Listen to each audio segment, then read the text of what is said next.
Aboim. Welcome everyone. We're about to begin Be'ezras Hashem together on Daf Kuf Aleph Amud Aleph at the very top of the new Mishnah.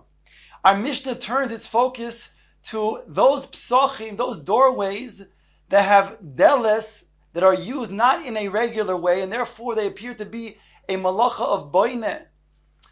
Says the Mishnah, Hadeles shebemuktzah, when you have the door of a muktzah. Muktzah over here is talking about the back of a house. Normally this area is used for storage purposes, and therefore the regular door is not put on. When the door is put either in front of it on the ground, when you want to then close it, you then put it on its place. When you want to open it, you move it to the side or pull it down. But it's not a regular typical door. Perhaps the connection to our Mishnah is really the hemshech of the previous Mishnah, which is really the seifa of the previous Mishnah.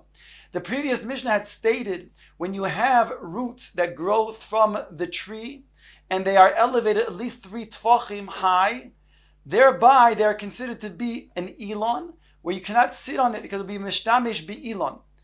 Then the Mishnah stated that if you have a tree whose branches spread out, those branches, as long as they're going to be 10 tfachim high and at least 4 tfachim wide, you can go ahead and metaltal underneath. But the Gemara explained, if it's an area that's greater than 2 base saw, then you cannot go ahead and metaltal more than daled amos. Why? Explain the Gemara, because then it was not used and made for residential purposes, that is an oifen tmidi. And since it's only used for getting shade for people who are there in the field, therefore it has a din of a karmelis. So to over here in our Mishnah, since these doors are not made for a tashmish tamidi, therefore when a person puts the doors on, it appears to be making it like boine, like a building. V'chadokin shebepirtza. Similarly, when you have thorns, a bundle of thorns that you want to close a breach, umechzolos, or you have mats made out of reeds that you want to cover also a doorway with. Ein noyalim ban, you cannot go ahead and close them in a typical way because that will appear to be boine on Shabbos. Elim kein gevoyim minars, unless they are elevated from the ground, then it is clear that you're made as doors and not as a way of being boine. Ask the Gemara of Raminu, deles hanigreres umachteles hanigreres v'kan hanigrar. When you have a door that is dragging, or you have a reed mat that is dragging, or a kli which usually goes behind a plow that is used as a handle for the plow, which is then also dragging, bisman shekshurin v'tluyin noyalim bohem b'Shabbos ve'in tzarich loimer b'yontif. When they are tied and hanging, then it says you can go ahead and use them for Shabbos, but you cannot use, and certainly you can go ahead and use them for Yontif. So we see over here it has to be with the element of kshurim v'tluyin, which is not stated in our Mishnah. So the Gemara is asking from a brisa, a kasha in our Mishnah. Where do we see from the Mishnah that it has to be kshurim v'tluyin like it states in the brisa? Omar Abaye, the Abaye explains, b'sheyesh lahem tzir. Over here, we're talking about a delis that has a tzir. Tzir over here means when you have a wooden sharpened end that is a wooden piece that goes into the bottom of the door. There's a hole in the door. The second half of the piece is sticking out and goes into a hole in the ground, whereby it's used as a hinge to then turn the door. That, says Abaye, is sufficient to then to supply the fact that it doesn't have tluyim v'noyalin. That is good enough to make it so that you have a valid door for the purposes of a door and not for mechse keboine. Rova Omar kishahayalen tzir, even doesn't have presently a tzir, but it once had a tzir that also will then make it recognizable as a door and is going to be valid. Meisvei, the Gemara asks the following question. Deles hanigreres umachzeles hanigreres v'kankan hanigrar. All these 3 things that we had mentioned previously. Either a deles that is dragging, a reed that is a mat made out of reeds that are dragging, or a kankan that is dragging. Bizman shekshurin v'tluyin v'gevoyin min haaretz afilu meloy neimo noyalim behem v'im lav ein noyalim behem. Here it states two requirements, that it be kshurim v'tluyin and v'gevoyin min haaretz. Then, even if it's above the ground, just melonima, a little bit more than the level of the ground, even a hair's breadth above the ground, then it's sufficient to be used as a door. So here we have an additional element that's not mentioned before.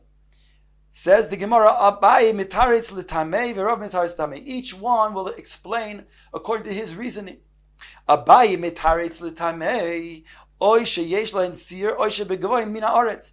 Either has a tzir, which will be in place of, again, kshurim v'tluyin, or it's gavoy min haaretz, and that's sufficient to make it so like it's a door, not mechse keboine. Rova mitaretz l'tamei kishahaya lehen tzir oy shegavoy min haaretz. He said, like his reasoning, that even if it does not presently have a tzir, but it had a tzir before, therefore it's recognizable as a door. Either that or it's gavoy and it's above the ground. Says the Gemara, Tanu Rabbanan, bring the following brisa: soiche kaitzim, branches of thorns, v'chavilin, or bundles, shehiskina lipirtza shebechatzer, which is used to close up a breach in a opening of a courtyard. Bizman shekshurim v'tluyin noyalim behem b'Shabbos ve'in tzarich lohem b'Yom Tov. In a time when they are kishurim v'tluyin and huadin, they are also gavoyim min haaretz, then they can go ahead and be used on Shabbos and certainly on Yom Tov. So we have these elements, as long as they're kishurim v'tluyin and gavoyim. Doesn't, even if it's not going to be with a tzir, so that's going to be sufficient. Says the Gemara, Tani Rabbi Chia. Rabbi Chia taught from the following brisa: Deles almana hanigreres. A deles is called an almana, a widow deles that is dragging. The Gemara will explain that this is missing an essential part of being a proper door, and it's dragging. Ein noyalin, but you cannot go ahead and use it to close the door. It's mechse keboine. Heichi dami delis almona. What is considered to be what's called a delis almona? Says the Gemara, Ike da amri dechad shifa. Some explain that it's one plank instead of being two planks that are connected one against the other. It's only one plank of wood.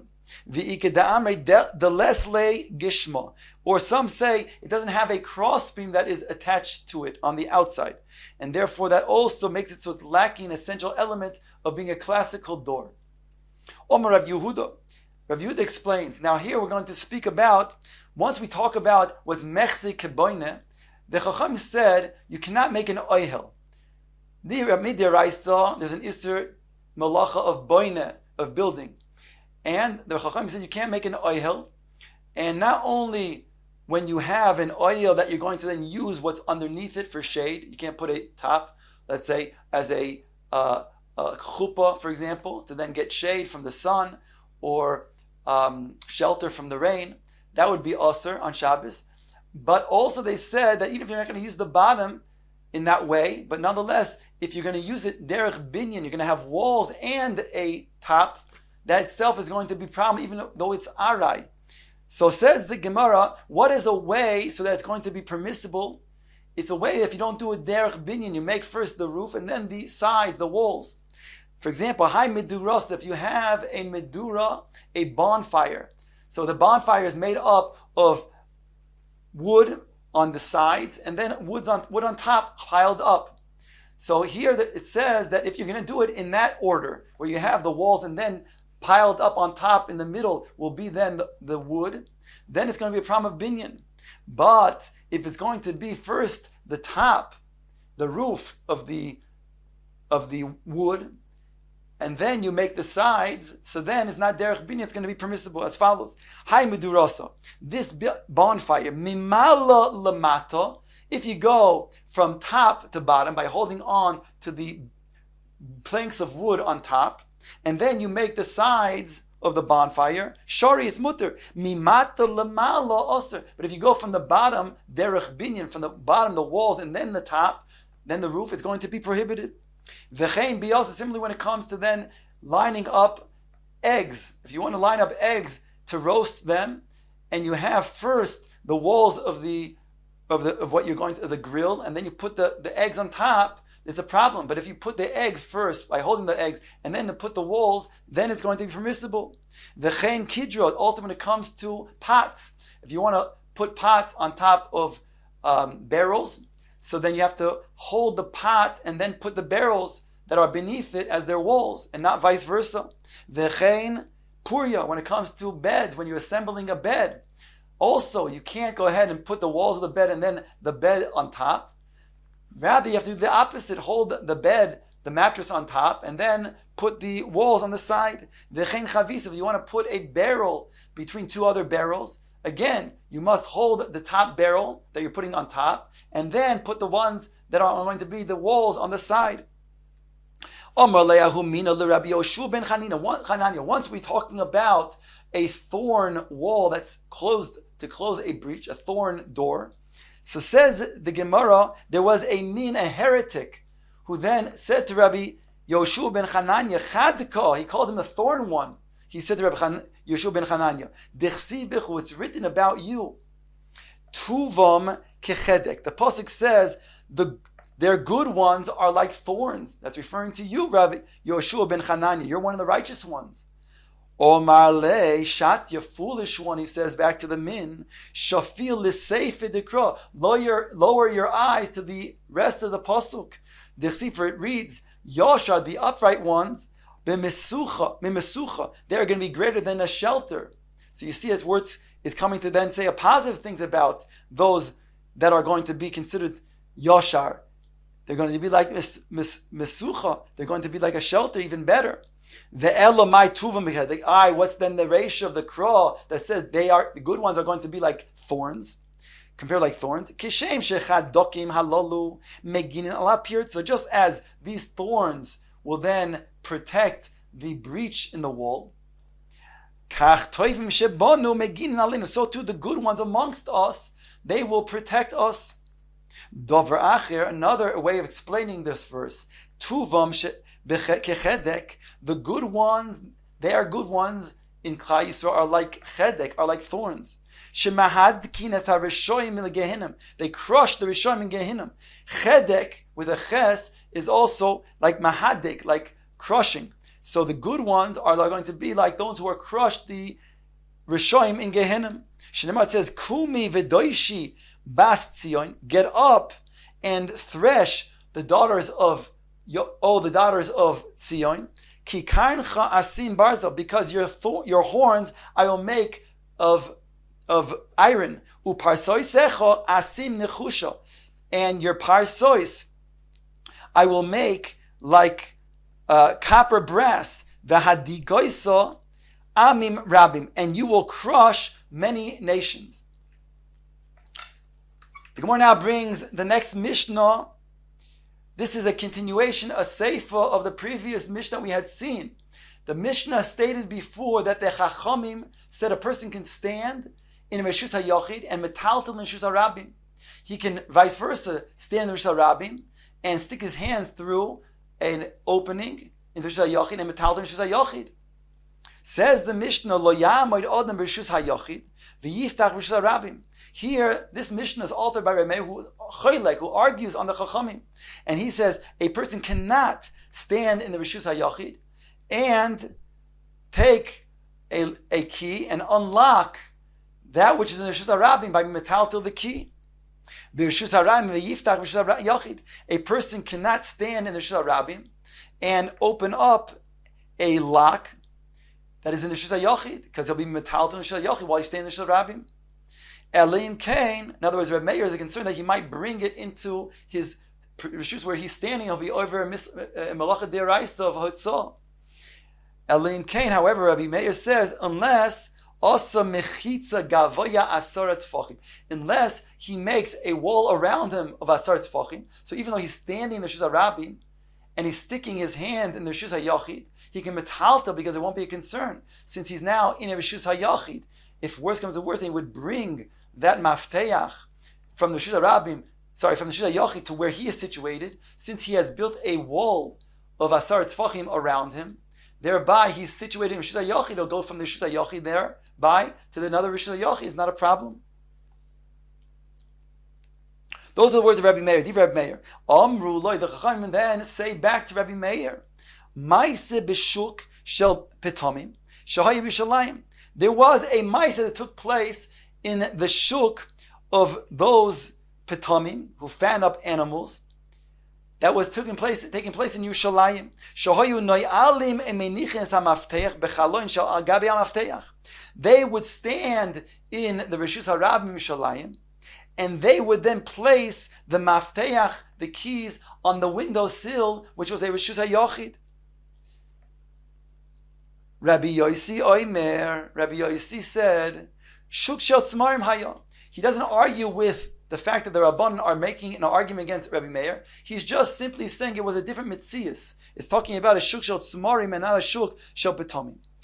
Says the Gemara, first trying to understand what is the Rabbanan saying back to Rabbi Meir. What are they arguing to Rabbi Meir about this ma'aseh that took place in the shuk of Yerushalayim? Rabbanan Omar Rabbi Meir Reshus HaRabim. Rabbi Meir was talking about when you can't stand in the Reshus HaRabim and then metal them Reshus HaYochid. Umahadre inu karmelis, but they are going to then ask him a question from a ma'aseh that took place in Yerushalayim, in the shuk of Yerushalayim, which was a karmelis. So that's different. If it wasn't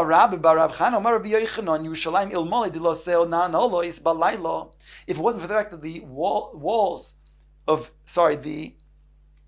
the doorways were locked in Yerushalayim, were closed in Yerushalayim at night, then chayav nalem mishum reshus harabim. But now that they are, then it's not a reshus harabim; it's only a karmelis. So shuv, the Gemara is asking, why is the Chacham asking on Rabbi Meir from karmelis? He's talking about where there's a problem to stand in reshus harabim and metal reshus hayochid. He didn't say anything about standing in the karmelis and metal reshus hayochid. Maybe that he would agree with. Says the Gemara, Mara Papa, kan koidim shenifratu b'protzois, kan la'achar shenifratu b'protzois. That which it states in the name of Rabbi Yochanan just before, that it says that had the walls, the doors not been closed at night, it would be a reshus harabim. Here it's talking about a situation that it was before the walls were breached beyond the 10 amos. But this that it states in the Mishnah was talking about after the walls were breached more than 10 amos in Yerushalayim, and therefore it has a din of reshus harabim. So therefore that which the Rabbanan were asking on Rabbi Meir was talking about apples and apples. They were both talking about standing in reshus harabim and then making metalton reshus hayochid. Rava explains differently. Seifa asoin the sharegina. The seifa of the Mishnah is talking about sharegina, the gates of a gina. Now a gina is like a karpef. It's an enclosed area that's usually more than two base saw, and it's not made for residential purposes. Therefore, it has the name of a karmelis. So therefore, that's what we're talking about over here as well. And this is what he was saying, Rabbi Meir himself. He was talking about standing in a karmelis and being metaltel in a reshus hayochid, which he said is a problem. Or vice versa, standing in a reshus hayochid and being metaltel in a karmelis. That Rabbi Meir was saying was even a problem. As follows, this is what he was saying. A person cannot stand in a reshus hayochid and open up a lock in a reshus of a karmelis. Or stand in a karmelis and open a lock in a reshus hayochid. On top of Kuf Aleph Amud Beis, Eleim Kain, unless as Rabbi Meir also mechitza gavoya asar tfachim. The Rabbi Meir, unless you made a mechitza 10 tfachim around you, then when you're standing in the karmelis, and you can go ahead and metaltel with the mafteach in the reshus hayochid, because even if we were to bring the mafteach from the reshus hayochid to where you're situated, since you made a wall around you of asar tfachim, then you're only bringing it into a reshus hayochid, no problem. Omruloi, on that, the Rabbanan responded to Rabbi Meir. Maise b'shuk shel pitomim shahaya b'Yerushalayim. There was a maise that took place in the shuk of pitomim in Yerushalayim.